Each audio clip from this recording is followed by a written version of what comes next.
नमस्कार दोस्तों, आप सभी का इस क्लास एजुकेशन में स्वागत है। जैसे कि आप सभी को पता है, हमने एक सीरीज स्टार्ट की है हिंदी के क्वेश्चंस के ऊपर और अभी हमारा 5वां विभाग चल रहा है जो कि व्याकरण का है और जो 10 अंकों का है। और ट्रस्ट में ये 10 अंक स्कोर करना इजी है अगर आपको कुछ छोटे बहुत ट्रिक्स पता हो तो।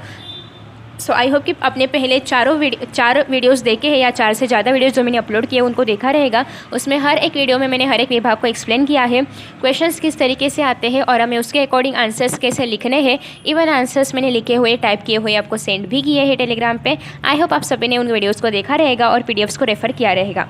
अभी हम लोग देख रहे हैं व्याकरण का क्वेश्चन जो कि 10 मार्क्स का है। सो यहाँ पे प्रश्न 5वां अ जो है वो दिया है कि निम्नलिखित वाक्यों का कोष्टक में दी गई सूचनाओं के अनुसार काल परिवर्तन कीजिए। 4 में से 2 के आंसर सबको लिखने हैं, तो कोई भी ऐसे 2 सिलेक्ट कीजिए जिसका काल परिवर्तन आपको ईजी लगे। फॉर एग्जाम्पल, सामान्य भविष्यकाल या फिर सामान्य भूतकाल करना कंपैरेटिवली ईजी है। ऐसे कोई भी आप 2 सेंटेंसेस ले सकते हैं। अभी यहाँ पे दिया है कि मुझे क्षण भर के लिए चौका दिया था। अभी इसका आंसर आपको लिखना है। आंसर लिखते वक्त आपको ये याद रखना है कि जिस काल में पूछा है उसी काल में आपका आंसर आना चाहिए। You can change the meaning of the sentence. अभी यहाँ पे आपको कन्वर्ट करना है सामान्य भूतकाल में। अभी देखिए, सामान्य भूतकाल में कन्वर्ट करते वक्त आपका आंसर कैसे होना चाहिए। मुझे क्षण भर के लिए, मैं आंसर्स लिख के दे रही हूँ, आप चाहे तो आंसर्स लिख के ले सकते हैं। मुझे क्षण भर के लिए चौका दिया, क्योंकि सामान्य भूतकाल में कन्वर्ट करना है तो चौका दिया और फिर दंडक देना है और ये हो गया आपका आंसर। ठीक है, सो इन दिस वे आप इस क्वेश्चन के साथ डील कर सकते हैं। नेक्स्ट है, मैं इसके परिणाम की प्रतीक्षा करती हूँ। आपको इसको सामान्य भविष्यकाल में कन्वर्ट करना है। अभी ये वर्तमान में है, आपको इसको भविष्यकाल में कन्वर्ट करना है। तो ये आएगा, मैं इसके परिणाम की प्रतीक्षा। इसमें आपको किसी भी प्रकार का शुद्ध लेखन का एरर नहीं कर सकते आप। करती हूँ से क्या आएगा, करती रहूँगी, कि सामान्य भविष्यकाल चाहिए। रहूँगी के ऊपर आधा चंद्र ये और दंडक। ठीक है, इन दिस वे आपको ये आंसर्स जो है उनको लिखना है। आफ्टर दैट नेक्स्ट है कि आज ओजोन छतरी का अस्तित्व ही संकट में पड़ गया है। इसको आपको वर्तमान काल में कन्वर्ट करना है, पूर्ण वर्तमान काल में। तो यहाँ पे आज ओजोन छतरी का अस्तित्व ही संकट में, यहाँ तक तो सेम आंसर आएगा। और पड़ गया है, तो यहाँ पे पड़ गया है क्या अलावा यहाँ पे आएगा पड़ा है, क्योंकि हमें सामान्य वर्तमान काल में कन्वर्ट करना है। गया है इज़ लाइक पास्ट टेंस। ठीक है, सो यहाँ पे आंसर आएगा कि आज ओजोन छतरी का अस्तित्व ही संकट में पड़ा है। ठीक है, पड़ा है, डकिंचे नुक्ता। ठीक है, हिंदी से आपको इसके आंसर्स लिखने हैं। देन क्वेश्चन है कि एक दुख की बात बताने जा रहा था। तो यहाँ पे आपको इस सेंटेंस को कन्वर्ट करना है अपूर्ण वर्तमान काल में। तो जब भी आप लोग इस सेंटेंस को कन्वर्ट करेंगे तो ऑब्वियसली पहला जो सेंटेंस होता है वो वैसे ही रहता है। फॉर एग्जांपल, एक दुख की बात बताने जा रहा था के अलावा यहाँ आएगा हूँ। ठीक है, और फिर आपका आंसर कन्वर्ट हो जाएगा अपूर्ण वर्तमान काल में। ठीक है, सो सेंटेंस कैसे आएगा, एक दुख की बात बताने जा रहा हूँ। ठीक है, इस तरीके से आपका आंसर आ जाएगा। हम लोग देख रहे हैं प्रश्न 5वां आ, दैट इज निम्नलिखित पंक्तियों में उद्धृत अलंकार के नाम को पहचान कर लिखिए। तो यहाँ पे आपको 4 में से किसी 2 के ही अलंकार को पहचानना है और लिखना है।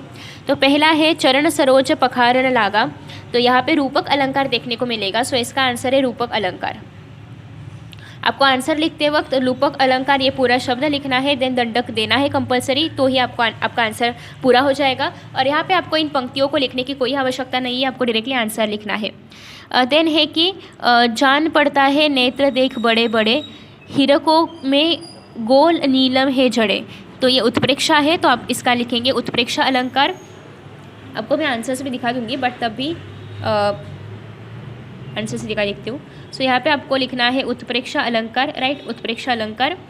आफ्टर दैट नेक्स्ट है हनुमंत की पूंछ में लगी, एक मिनट यार काय झालेला, हाँ, हनुमंत की पूंछ में लग न पाई आग, लंका सगरी जल गए निशाचर भाग। तो यहाँ पे अतिशयोक्ति किया गया है, सो इट विल बी अतिशयोक्ति अलंकार। नेक्स्ट है करत करत अभ्यास के जड़मती होत सुजान, रसरी आवत जात है सील पर पड़त निशान। तो यहाँ पे दृष्टांत अलंकार है। नेक्स्ट है ई, निम्नलिखित पंक्तियों के उद्धृत रस पहचान कर लिखिए। तो यहाँ पे आपको पंक्तियों में से रस ढूंढना है और लिखना है, पंक्तियाँ लिखने की कोई ज़रूरत नहीं है। तो पहली पंक्ति है कि माला फेरत जुग भया गया न मन का फेर, कर का मन का डारी कय मन का फेर। तो यहाँ पे आया है शांत रस। नेक्स्ट है कहा कैकई ने क्रोध सक्रोध, दूर हट निर्बोध, द्विजिह्वे रस में विष मत घोल। तो यहाँ पे आया है रौद्र रस। ठीक है। आफ्टर दैट नेक्स्ट है तू दयालु दीन है, तू दानी है भिखारी, ही प्रसिद्ध पातकी, तू पाप पूंजहारी। तो यहाँ पे आया है भक्ति रस। सिर पर बैठो कागा, आँखी दो खात, खींच ही जीभ ही सियार, अति ही आनंद उर्धारत, गिद्ध जांध के मांस खोदी खोदी खात उचारत है। मेरा हिंदी सब्जेक्ट नहीं है तो मुझे ये कैसे बोलते ये नहीं पता, बट मैं आपको बस आंसर्स बता रही हूँ। इसका आंसर है दैट इज़ विभिन्न रस। आफ्टर दैट नेक्स्ट है निम्नलिखित मुहावरों के अर्थ लिखकर उचित वाक्यों में प्रयोग कीजिए। तो आपको अगेन यहाँ पे 4 वाक्य प्रचार दिए जाएंगे। उसको आपको पहले तो मीनिंग लिखना है एंड देन आपको उसको वाक्यों में कन्वर्ट करना है। तो पहला है यहाँ पे तूती बोलना, ढांचा डगमगा उठना, एंड देन है जहर का घूंट पीना, बात का धनी। तो लेट मी शो यू इसके आंसर्स। तो यहाँ पे आप लोग देख सकते हैं सारे आंसर्स अवेलेबल हैं। तूती बोलना का मीनिंग होता है अधिक प्रभाव होना, और अब जब किसी भी वाक्य में प्रयोग करेंगे तो आपको तूती बोलना को ही वाक्य में प्रयोग करना है। कक्षा में प्रथम स्थान, यहाँ पे स्थान होना चाहिए पाने से कक्षा में श्रेया की तूती बोलती है। नेक्स्ट है ढांचा डगमगा उठना, मतलब आधार हिल उठना, कभी कभी गलत निर्णय के कारण किसी परिवार का ढांचा डगमगा उठता है। नेक्स्ट है जहर का घूंट पीना, दैट इज़ अपमान को चुपचाप सह लेना। और इसका वाक्य में प्रयोग आएगा कि जीवन में जब कठिन समय से हमें गुजरना पड़ता है तब अनेक बार जहर का घूंट पीना पड़ता है। मे भी थोड़ा सा बैकग्राउंड नॉइज़ आ सकता है, प्लीज़ सॉरी, बट मेरे पास कोई और ऑप्शन ही नहीं है क्योंकि यहाँ पे बहुत सारा शोर है। नेक्स्ट है बात का धनी, वचन का पक्का होना। सो कुछ लोग गुस्सैल ज़रूर होते हैं पर वो बात के धनी होते हैं, मतलब दिया गया वचन को पूरा करते हैं। तो इस तरीके से आप वाक्यों को बना सकते हैं। और एक ट्रिक यहाँ पे ऐसी है कि जब आप वाक्य में किसी वाक्य प्रचार को यूज़ करेंगे तो उसको तो फिर आपको उस वाक्य प्रचार के नीचे अंडरलाइन करना है ताकि वो थोड़ा सा पेपर प्रेजेंटेशन के इसके भी थोड़ा सा अच्छा लगे और आपको अच्छे मार्क्स भी मिल सकते हैं और एग्जामिनर को ज़्यादा ढूंढना ना पड़े कि इसमें कौन सा वाक्य प्रचार यूज़ किया है। ठीक है। आफ्टर दैट नेक्स्ट यहाँ पे आप देख सकते हैं सेकेंड क्वेश्चन, दैट इज़ निम्नलिखित, यहाँ ये तो हो गया हमारा, दैट इज़ निम्नलिखित वाक्यों को शुद्ध करके लिखिए। तो यहाँ पे आपके पास अगेन 4 वाक्य है, उनको आपको शुद्ध करना है। पहला वाक्य है इस खुशी में फूल झूम रहे थे, उसका शुद्ध वर्जन होगा इस खुशी का ख पहला आएगा या ह्रस्व आएगा, में फूल झूम रहे थे। जो भी आप चेंजेस करेंगे, फॉर एग्जांपल यहाँ खुशी में चेंजेस किया तो आपको उस चेंजेस के नीचे पेंसिल से लाइट अंडरलाइन ड्रॉ करनी है ताकि एग्जामिनर को ढूंढना ना पड़े कि यहाँ पे क्या क्या चेंजेस किए हैं, आप उनको खुद ढूंढ के दो कि मैंने ये चेंज किया है। ठीक है। पेंसिल से एकदम लाइट लाइन ड्रॉ करनी है। निराला जी अपने शरीर, जीवन और साहित्य सभी में असाधारण है। यहाँ पे बहुत सारी मिस्टेक्स है। सो निराला जी अपने शरीर, जीवन और साहित्य में आपको मिस्टेक देखने को मिलेगी, सो आपको यहाँ पे अंडरलाइन करनी है। नेक्स्ट है नए मूल्यों का निर्माण करना है। यहाँ पे नए शब्द गलत है, नए मूल्यों का निर्माण करना है, इस तरीके से लिखना चाहिए। आफ्टर दैट नेक्स्ट है मैंने फिर चुप रहना ही उचित समझा। इसका आंसर ऐसे आएगा, मैंने फिर चुप का जो दीर्घ उकार है उसको ह्रस्व करना है, रहना ही उचित समझा। तो इसी के तरह है आपको अशुद्ध शब्द को या अशुद्ध वाक्यों को शुद्ध करके लिखना है। किसको आप लोग बदल रहे हो उसके नीचे अंडरलाइन कर लेना ताकि एग्जामिनर को पता चले आपने क्या क्या चेंजेस किए हैं।